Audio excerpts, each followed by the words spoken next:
O cenário político acaba de sofrer uma reviravolta que poucos esperavam. Uma nova pesquisa do Instituto Paraná mostra que a distância entre Lula e Flávio Bolsonaro desapareceu, agora em empate técnico no segundo turno. O que mudou em apenas 3 meses para o jogo virar desse jeito?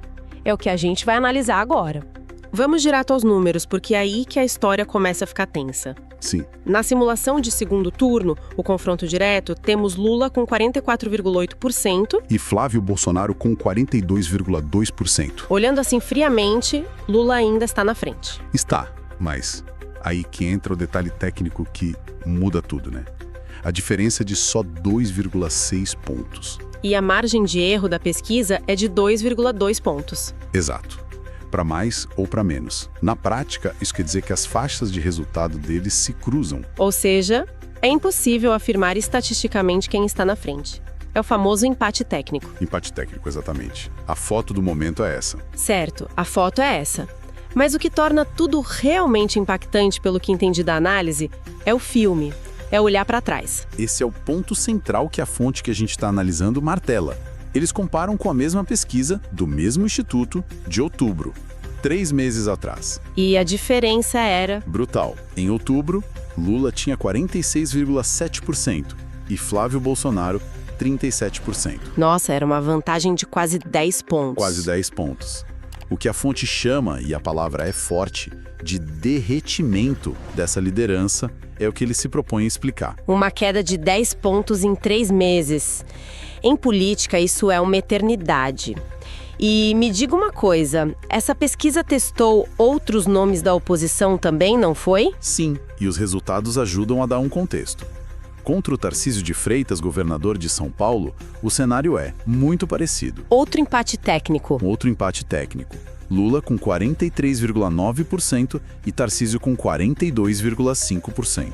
De novo, tudo dentro da margem de erro. E algum cenário diferente? O único em que Lula lidera com uma folga, sabe?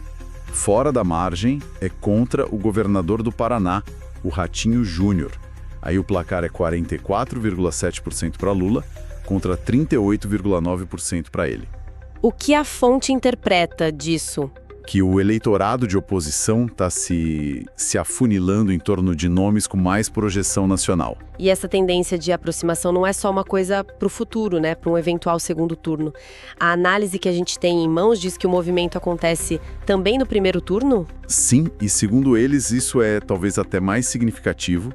A distância no primeiro turno, que em outubro era de 18,4 pontos. 18 pontos, era enorme. Era 37,6% para Lula contra 19,2% para o Flávio. Agora essa distância despencou. Para quanto?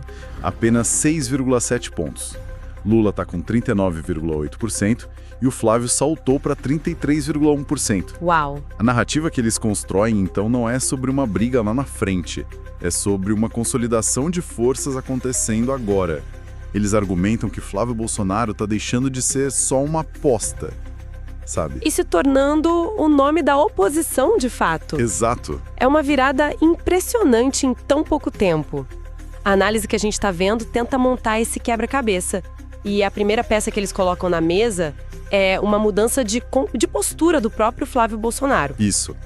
O argumento principal é que ele estaria adotando uma postura que a fonte define como mais moderada. Mais moderada? Como assim? Um tom mais contido, focado em propostas, em articulação política, sabe? Um contraste bem claro com o estilo mais combativo, mais direto, que marcou a carreira do pai. A tese deles é que isso tem um objetivo bem claro, então. Sim. Furar a bolha. Atrair o eleitor de centro. E aqui a coisa fica interessante porque é um dilema clássico de herdeiro político. Sem dúvida. A fonte argumenta que o sobrenome Bolsonaro ainda é o maior ativo, é o que garante a base. Mas essa nova postura, mais diplomática, digamos assim... estaria funcionando como uma ferramenta para diminuir a rejeição. Exato. Diminuir a rejeição naqueles eleitores que, sei lá, estão insatisfeitos com o governo, mas não se conectavam com o estilo anterior. É uma tentativa de somar sem subtrair. É uma caminhada na corda bamba, né? E a fonte até cita um exemplo que eles acham que foi emblemático dessa tática. Qual? A viagem do Flávio Bolsonaro a Israel. Segundo a análise, essa viagem serviu para ele se posicionar num tema de geopolítica, mostrar capacidade de diálogo internacional. E se colocar como um defensor de uma aliança histórica do Brasil, imagino. Eles destacam o momento em que ele acusa o presidente Lula de antissemitismo, o que, na visão da fonte, foi uma demonstração de firmeza, de posição clara. Algo que o eleitorado de direita valoriza muito. Então, o primeiro fator seria essa tentativa de rebranding, um Bolsonaro 2.0 que mantém os valores, mas com uma embalagem mais palatável para o centro. Exatamente. Mas a análise não para aí, né? Não. Eles argumentam que essa subida não acontece no vácuo. Do outro lado da balança, teria um desgaste do governo atual. Sim, a narrativa deles depende dessa combinação. Para ilustrar esse desgaste, eles usam uma metáfora bem visual, de outra pesquisa, do Poder 360. Qual seria? A boca do jacaré. Boca do jacaré? É a imagem de um gráfico, sabe, com duas linhas. A linha da rejeição ao governo sobe e a linha da aprovação cai. Elas começam a se afastar, abrindo um vão. Essa abertura... É a boca do jacaré. Entendi. O problema, então, não é só a dificuldade de conquistar novos apoios. É uma erosão da base que já existe. E isso, politicamente, é um cenário muito mais perigoso. E quais seriam as causas desse desgaste, segundo a fonte? A economia, imagino, é o motor principal. Sem dúvida.